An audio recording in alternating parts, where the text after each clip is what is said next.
시편 103편 8절부터 읽겠습니다. 여호와는 자비로우시며 은혜로우시며 노하기를 더디하시며 인자하심이 풍부하시도다. 항상 경책지 아니하시며 노를 영원히 품지 아니하시리로다. 우리의 죄를 따라 처치하지 아니하시며 우리의 죄악을 따라 갚지 아니하셨으니 이는 하늘이 땅에서 높음 같이 그를 경외하는 자에게 그 인자하심이 크심이로다. 동이 서에서 먼 것 같이 우리 죄가를 우리에게서 멀리 옮기셨으며 아비가 자식을 불쌍히 여김같이 여호와께서 자기를 경외하는 자를 불쌍히 여기시나니 이는 저가 우리의 처지를 아시며 우리가 진토임을 기억하심이로다. 인생은 그날이 풀과 같으며 그 영호가 들의 꽃과 같도다. 그것은 바람이 지나면 없어지나니 그것이 다시 알지 못하거니와 여호와의 인자하심은 자기를 경외하는 자에게 영원부터 영원까지 이르며 그의 은은 자손에게 미치리니 곧 그 언약을 지키고 그 법도를 기억하여 행하는 자에게로다. 1절부터 다 읽어야 되지만 8절부터만 읽었습니다. 여기 시편은 다윗이 쓴 것인데 다윗은 여기 시편에서 마치 하나님을 우리의 아버지처럼 그렇게 비교하고 있습니다. 여기 보면 우리가 아버지의 심정을 알 수가 있는데 다윗은 여기서 말하기를 아비가 자식을 불쌍히 여긴 같이 여호와께서 자기를 경외하는 자를 불쌍히 여기신다 그랬습니다. 이 아버지의 마음은 어쩔 수가 없는 것 같아요. 제가 생각할 때 우리 청년들은 아직 잘 모르겠지만 우리가 가끔 그런 얘기 하잖아요. 너도 이 다음에 장가 가서 너 같은 아들을 낳아보면 부모의 마음을 알 것이다 라고 하는 얘기들이 있는데 이 세상에 다른 사람들은 다 어떤 아들에 대해서 비난할지라도 자기 아버지는 그 아들을 그렇게 쉽게 비난하지는 않습니다. 왜냐하면 자기 아들이기 때문입니다. 근데 남의 아들과 자기 아들은 많이 다르잖아요. 우리가 다른 사람들은 아무리 우리 아들에 대해서 욕하고 흉볼지라도 그 부모된 입장에 있어서는 자기 아들에 대해서 그렇게 나쁜 쪽으로만 생각하지 않습니다. 항상 자기 아들 편에서 생각하는 것 같아요. 자기 아들이 결혼해가지고 며느리를 얻었는데 맨날 아들이 청소하고 설거지하고 그러면은 자기 아들 보고 뭐라 그래요? 그럼 참 미친놈이다 이렇게 얘기하는데 사위를 얻어가지고 사위가 맨날 설거지하고 빨래하고 청소하면은 사위를 잘 얻었다 그럽니다. 왜냐하면 다 자기 자식 편이기 때문에 부모의 마음은 자식에게 쏠릴 수밖에 없는 것 같아요. 주님께서 말씀하시기를 아무리 약한 자라도 자식이 부모에게 돌을 달라 하면 떡을 달라 하면 돌을 주며 또 생선을 달라 하면 뱀을 줄 사람이 있겠느냐. 그렇지 않다는 것입니다. 근데 여기에 이 말씀을 보면 다윗도 상당히 인생을 살은 다음에 경험적으로 한 얘기 같습니다. 야곱은 그의 인생을 거의 다 살았을 때에 하나님에 대해서 말하기를 나의 날때로부터 나를 지금까지 기르신 하나님, 나를 나의 모든 환난에서 건지신 하나님이라고 하나님에 대해서 그는 말했습니다. 나이를 먹으면서 우리가 신앙생활을 하면서 점점 인생을 살아보면서 우리가 느낄 수 있는 것은 뭐냐면 하나님은 신실하시다는 것입니다. 여기 다윗도 여기에서 말하는 것은 하나님은 신실하시다. 1절부터 7절까지 보면 거기에서 하나님께서 우리에게 해주신 것들에 대해서 말하고 있는데 첫째로 여기 1절에서 그는 내 영혼아 여호와를 송축하라. 내 속에 있는 것들아 다 그 성호를 송축할지어다라고 말하면서 하나님께서 자기 해주신 것들을 다윗은 말하고 있습니다. 자기의 죄악을 사하셨다 그랬습니다. 사람은 세상을 살아가면서 죄를 짓지 않을 수가 없습니다. 물론 일부러 고의적으로 지으려고 하지는 않습니다만은 육체의 연약함 때문에 우리는 연약함 가운데서 죄를 범하게 됩니다. 근데 만일의 경우에 하나님께서 우리가 죄를 지은 대로 우리를 대하셨다고 하면 우리는 세상에 살아남지 못했을 것입니다. 하나님 우리의 모든 죄악을 사하셨습니다. 우리 이 청년들에 대해서, 우리 이 어린아이들에 대해서 그 부모에게 물어보면 반응이 여러 가지입니다. 넌 너희 부모님 어떻게 생각하느냐 그러면 우리 아버지요 되게 무서워요. 그런 아이가 있는가 하면 우리 아버지 참 좋아요 하는 아이가 있고, 다 부모에 대해 다른 인상을 가지고 있는 것 같아요. 우리가 하나님에 대해서 갖는 인상들도 다 다른 것 같습니다. 어떤 사람을 보면 우리 하나님은 굉장히 무서운 분으로만 알고 있어요. 내가 만일 경우에 발 한 발자국만 잘못 디뎌도 금방 하늘에서 번개라도 치고 천둥에도 내려치는 분으로 생각하는 사람도 있고, 그런 사람들을 보면 하나님이 굉장히 무서운 하나님으로 알고 있습니다. 조금만 잘못하면 하나님이 내리치시고 징계하시고 자기 인생에서 무서운 하나님을 생각. 어떤 사람도 하나님을 또 너무 무섭지 않은 사람으로 생각을 해요. 무섭지 않은 분으로 생각을 합니다. 그래서 하나님을 없이 여긴 사람도 있습니다. 그러나 우리가 성경에 보면 하나님은 어미의 하나님이실 뿐만 아니라 자비의 하나님도 되시고 사랑의 하나님도 되시고 공의로운 하나님도 되십니다. 하나님 모든 것을 다 가지고 계신 분입니다. 한 가지 우리가 감사한 것은 우리 인생을 살아가면서 하나님은 우리의 죄악을 사하시는 분이라고 하는 것을 감사할 수밖에 없습니다. 다윗은 그의 시편에서 일한 것이 없이 죄 사함을 받은 사람의 행복에 대해서 말하고 있습니다. 원래 하나님께서 죄인에 대해서 요구하시는 것은 모든 죄에 대해서는 사형을 요구하시고, 그리고 눈은 눈으로 이는 이로 갚아야 하는 것처럼 모든 죄는 그 형벌을 내려야 되지만, 하나님은 자비의 하나님이시기 때문에 우리의 죄악을 따라 갚지 않으시는 하나님을 우리는 여기서 볼 수가 있습니다. 다윗은 그것을 여기에서 말하고 있습니다. 우리 죄를 사하시고 우리의 모든 병을 고치시고, 병이라고 하는 것은 두 가지를 다 말할 수 있습니다. 하나는 우리 육체적인 죄의 병을 고치시는 하나님이시고, 두 번째로는 우리의 영적인 질병도 고치시는 하나님이십니다. 우리 자녀들이 병들면 자녀들보다는 먼저 자녀들을 데리고 병원에 가시는 분들이 부모님들입니다. 우리 영적인 면에 있어서도 우리가 영적으로 병이 들었을 때에, 또 육체적으로 병 들었을 때 그것에 대해서 더 마음을 많이 두시는 분이 우리 하나님이라고 하는 것입니다. 우리 하나님은 우리에 대해서 관심이 참 많으신 분입니다. 그리고는 여기에서 우리 영혼을 파멸해서 구속하셨다, 그렇게 그는 말하고 있습니다. 3절에 있죠. 제가 내 모든 죄악을 사시며 내 모든 병을 고치시며, 4절에 내 생명을 파멸해서 구속하신, 우리의 생명을 구속하신 하나님께서 어디서 구속하셨냐면 파멸해서 구속하셨다.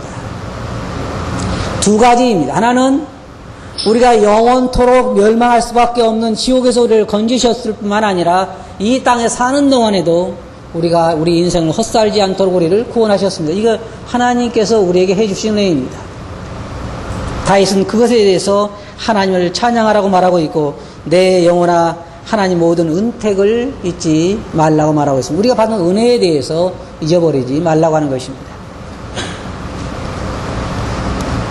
그리고 좋은 것들로 우리를 풍족케 하셨다.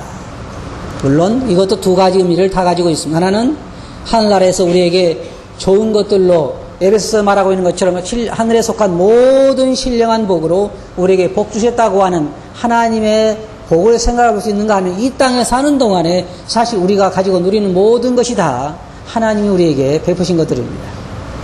하나님 우리들에게 말씀하시기를 너희가 가지고 있는 것 중에 받지 아니한 것이 무엇이냐.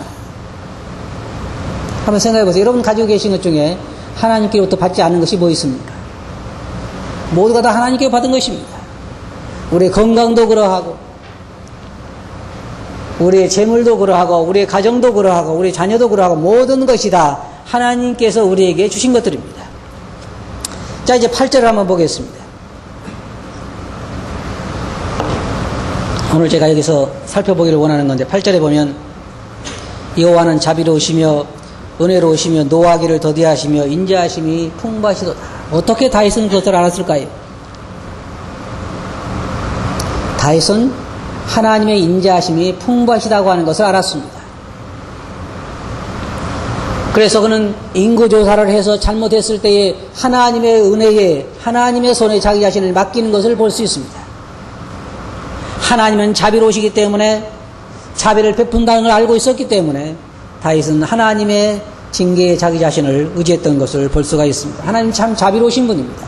어떻게 알았을까요? 다윗이 인생을 살면서 그것을 체험했습니다. 처음에 저도요, 하나님의 인자심에 대해 조금 못마땅하게 생각했어요. 여러분도 좀 그러시겠죠? 여러분, 하나님께서 죄를 막 행하고 교회에서도 속썩이고 그런 성도들 가만히 두신 거 보면 어때요? 속상하지요?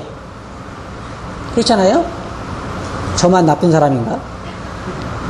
사람 마음속에는 죄악을 행한 사람들을 금방금방 징벌이 내려야 속이 시원한데 징벌이 내리지 않으면 그렇게 속이 시원하지 않습니다. 여러분 안 그래요? 여러분이 철천지 원수가 날로 사업이 잘 된다는 얘기가 듣기 좋습니까? 아니면 갈수록 어렵다는 얘기가 듣기 좋습니까? 여기는 다 성자들만 계셔서 그걸 잘 모르시겠지만, 근데 처음에 우리가 신앙생활할 때, 제 자신 신앙생활할 때 잘못한 사람들은 금방금방 하나님께로부터 징계가 와가지고 뭔가 좀 보여줬으면 좋겠는데 그런 게 안 보이는 것 같아서 조금 서운했는데, 나이를 먹으면서 신앙생활을 해가면서 점점 자비로우신 하나님 편이 더 좋아지기 시작했습니다. 왜 그럴까요? 간음 중에 잡힌 여자를 사람들이 데리고 왔을 때 주님이 그들에게 말씀하시기를 너희 중에 죄 없는 자가 먼저 돌로 치라 그랬습니다. 그때에 여러분 거기에 뭐라고 말했습니까? 나이 많은 사람들로부터 시작해서 라고 말하고 있습니다. 왜 나이 많은 사람들도 시작해서 먼저 나갔을까요? 왜냐하면 인생을 살아보면 자기 자신이 죄를 짓는다는 것을 체험할 수가 있기 때문이고, 누구보다도 나이를 많이 먹으면서 완전하지 못한 것이 인생이라고 하는 것을 발견하게 됩니다. 그래서 저도 점점 나이를 먹으면서 공의로우신 하나님보다는 인자로우신 하나님이 훨씬 더 좋습니다. 여러분 안 그렇습니까? 만일 하나님께서 공의만 주장하셨다고 하면 여러분과 저는 세상에 존재하지 않았을 것입니다. 여기 보면 다윗은 자비로우신 하나님에 대해서, 인자로우신 하나님에 대해서 말하고 있습니다. 하나님은 자비로우시며 은혜로우시며 노하기를 더디하시며 인자하심이 풍부하시다 그랬습니다. 노하기를 더디하신다. 우리가 죄를 범할 때마다 하나님 우리에게 진노하시지 않습니다. 왜 그럴까요? 못 본 죄에서 그럴까요? 그렇지 않습니다. 하나님은 자비로우신 분이기 때문에 우리의 연약함을 이해하시는 것입니다. 그 다음에 말씀은 우리들에게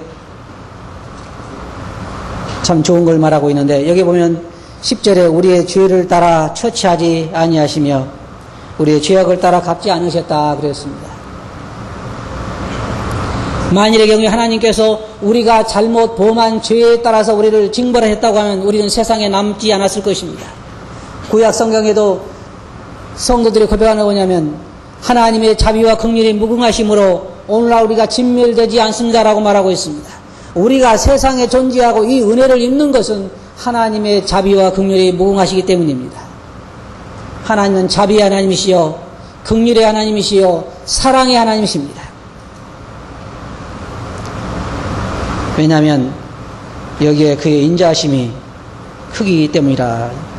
11절에 보면 이는 하늘이 땅에서 높은 같이 그를 경외하는 자에게 그 인자하심이 크심이로다. 12절에서는 동이 서에서 먼 것 같이 우리 죄가를 우리에게서 멀리 옮기셨다 그랬습니다. 동과 서가 아주 먼 것처럼 우리 죄가를 우리에게서 멀리 옮기셨다. 저는 13절에 있는 말씀을 좀 더 깊이 생각해 보고 싶습니다. 아비가 자식을 불쌍히 여긴 같이 여호와께서 자기를 경외한 자를 불쌍히 여기셨다 그랬습니다. 아비의 마음은 다릅니다. 저는 다윗의 이 시편을 생각할 때 다윗을 생각해 봅니다. 다윗에게는 여러 아들이 많았습니다. 그 중에 우리의 기억에 남는 것은 압살롬이라고 하는 아들이 있습니다. 압살롬은 왕자로서 사람들의 마음을 도둑질하고 나중에는 아버지를 반역해서 아버지를 왕자에서 몰아냈습니다. 여러분 생각해 보세요.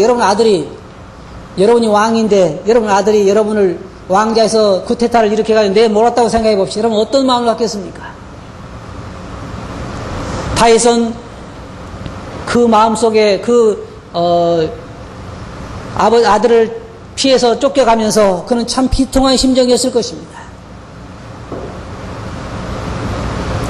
자기 아들은 자기가 데리고 살았던 후궁들을 사람들이 보는 앞에서 겁탈을 했습니다.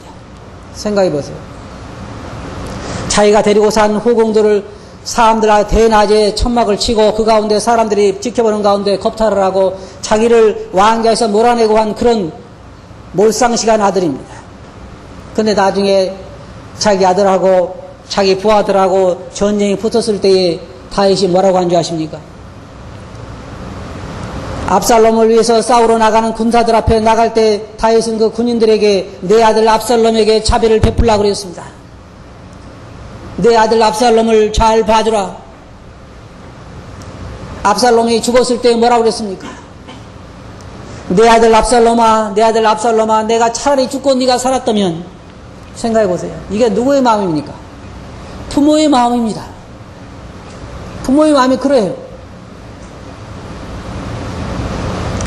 유명한 아주 재미있는 얘기가 있죠. 어떤 아들이 결혼을 했는데 이 며느리하고 시어머니하고 죽으라고 안 맞습니다.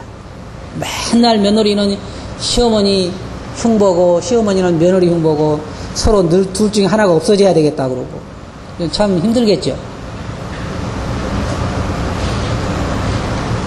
그래서 그런 얘기가 아니지 꾸민 얘기지만요. 며느리가 아들에게 한 얘기가 당신 어머니의 심장을 나한테 안 가져오면 나는 살지 않고 나가겠다. 그래서 아들이 어느 날 어머니를 살해해서 심장을 가지고 달려가다가 넘어졌다고 합니다. 그러니까 뒤에서 어머니가 얘 넘어질라 천천히 가거라 그랬다 그래요. 그게 부모의 마음이에요.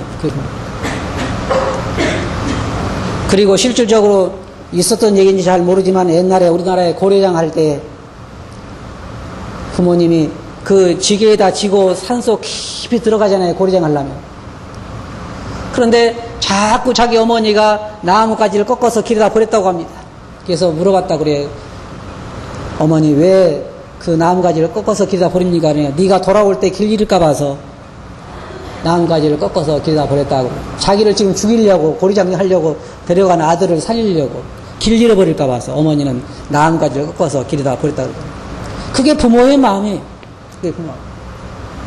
아비가 자식을 불쌍히 여기는 것처럼 다윗이 자기 아들 압살롬이 자기를 그렇게 반역하고 자기를 내쫓았지만은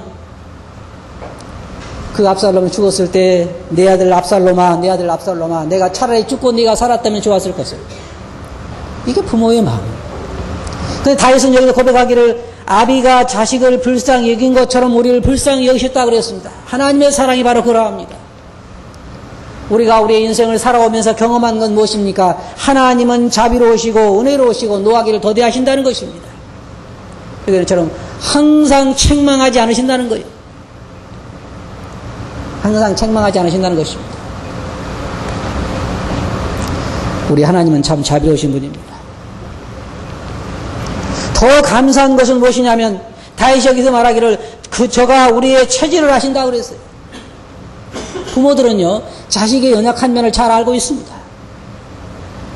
자식이 뭘 좋아하는지 뭘 싫어하는지 어떤 면이 약한지 잘 알고 있어요. 그러나 우리보다 더 우리를 잘 알고 계시는 분은 바로 뭐냐면 하나님이십니다. 하나님 우리를 창조하신 분이요 우리가 어떤 면에 약한 것을 잘 알고 계신다는 게 우리의 체질을 아신다. 주님께서도 베드로와 제자들에게 내가 지금 고민하여 심히 죽게 되었으니 너희는 나를 위해 기도해 다오라고 부탁하고 주님은 저 멀리 가서 땀방울이 핏방울이 되도록 그렇게 고민 중에 기도하시고 와 돌아보니까 제자들은 자고 있었습니다. 주님 뭐라고 그러셨어요? 너희가 마음은 원이로되 육신이 약하구나. 주님은 그들의 연약한 면을 알고 계셨습니다. 베드로가 주님을 부인했을 때도 주님은 베드로에 대해서 책망하지 않으셨습니다. 베드로야, 네가 나를 사랑하느냐? 베드로가 주님 맞았을 때에 주님은 따뜻한 숯불에다가 떡을 구워놓고 생선을 구워놓고 베드로를 맞았습니다. 우리가 살아가면서 우리의 연약한 면을 주님은 잘 알고 계십니다. 왜냐하면 우리의 부모님이기 때문입니다. 우리 아버지이기 때문에 그래요. 우리를 구속하신 분이요, 우리를 창조하신 분이요, 우리의 처지를 아시는 분이기 때문에 우리가 어떤 면이 연약한 걸 잘 알고 계셔요. 다윗이 우리아의 아내를 죽이고 우리아를 죽이고 우리아의 아내를 취했을 때에 그는 죽어야 마땅했지만 하나님은 그에게 자비를 베푸셨습니다. 하나님은 사랑이 많으신 분입니다. 자비로우신 분입니다. 은혜로우신 분입니다. 노하기를 더디하시는 분입니다. 여기 있는 것처럼 아비가 자식을 불쌍히 여기는 것처럼 우리를 불쌍히 여기시는 분입니다. 어떤 분을 어떤 면에 불쌍히 여길까요? 우리의 연약한 면을 불쌍히 여기시는 것입니다. 우리 성도들도 보면 사람에 따라 다 다릅니다. 어떤 사람은 물질적인 면에 굉장히 약한 사람이 있습니다. 어떤 사람은 또한 다른 면에 각각 그 연약한 면들이 많이 있는데 부모는 그 연약한 면을 아시는 것입니다. 저는 하나님의 저의 부모님 되신 것에 대해 감사하고 하나님이 저의 육체의 연약함을 아시는 것에 대해 감사하고 자비와 긍휼이 무궁하신 것에 대해서 감사합니다. 우리에 대해서 그래요. 우리에 대해서. 그리고 우리 하나님은 우리의 모든 장래에 대해서 좋은 것을 채워주신 분입니다. 여기에 말씀에 있는 것처럼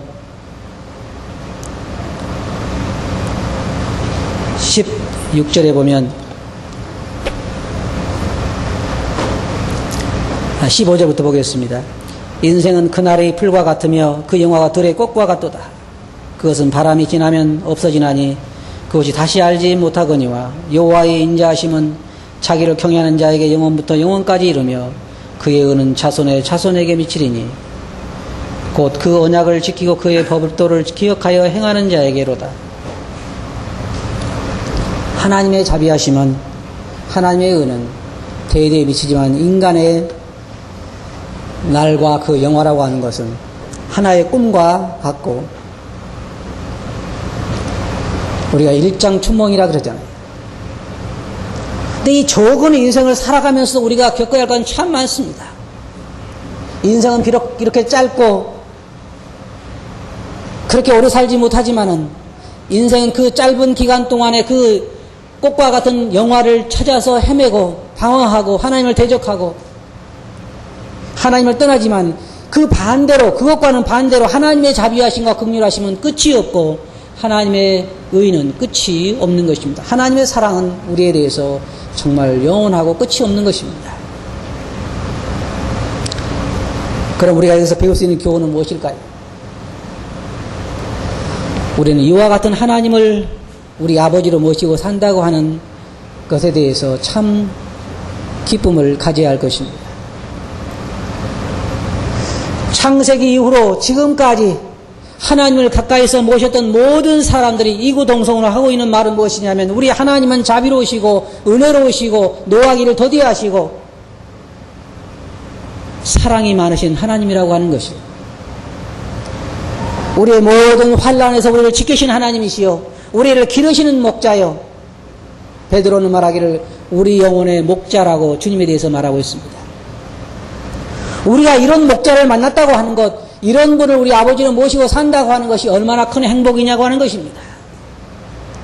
세상에는 모든 사람들은 하나님을 믿지 않은 모든 사람들은 스스로 이 많은 위험 가운데서 목자도 없이 혼자 방황하며 사는 사람들이지만 우리는 우리 영혼의 목자를 두고 있고 이런 아버지를 모시고 있습니다.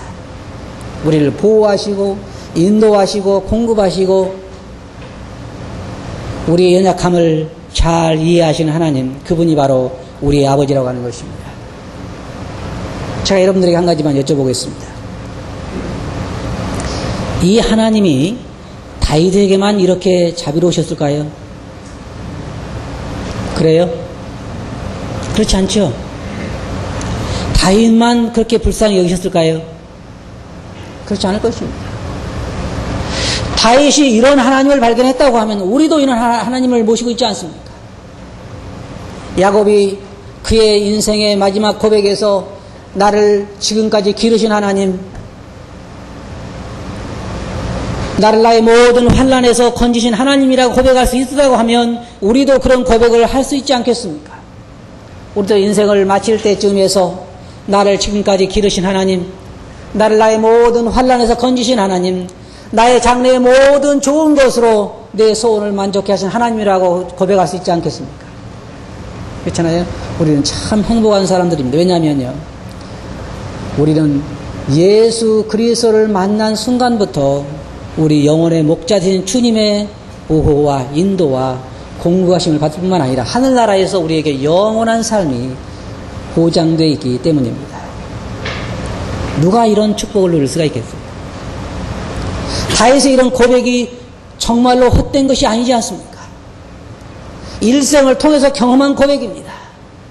여러분, 지금까지 신앙생활 해오면서 고백할 수 있는 고백이 무엇입니까? 우리 하나님은 정말로 자비가 없으신 분이다라는 고백입니까? 그렇지는 않을 거 아닙니까?